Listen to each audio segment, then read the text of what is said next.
Okay, so let's talk through how many currency units you would need to trade in the chart shown on the previous page. So let's take a look at the chart. So this is a strategy to trade here.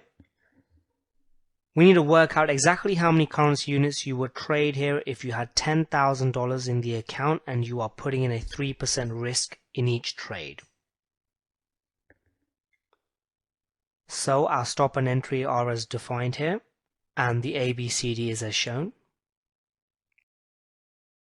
So our entry is at the price 1.0543. Remember, we're only looking at the fourth decimal place. The fifth decimal place can still be used even in the trade size calculator, but it's not necessary because 1 pip is a fourth decimal place.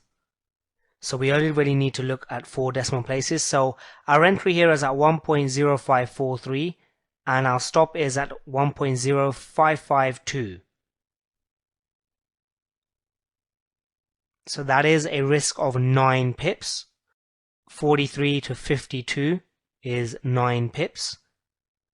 Now this currency is USD CHF, so US dollar against Swiss franc. So let's see how many currency units we would trade here.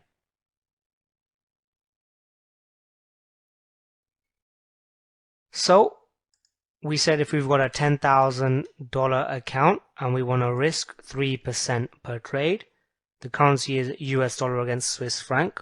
Remember, here is a trade size calculator that is in your trader tools section. So the entry price we've got is 1.0543. So 1.0543, and our stop is 1.0552. So 1.0552. When we click calculate, we can see that the amount of currency units we should be trading is 351,433 currency units. Now that may seem like a lot, but the only reason why it's a lot of currency units is because you've only got a 9 pip risk in this trade.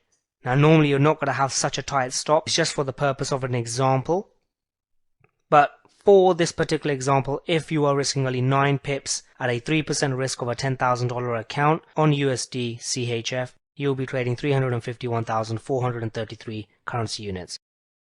So I hope you got that right. If you didn't, you may want to go over the money management section again and make sure you understand what was covered there. If you did, then please continue over to the next page and we'll go through another example.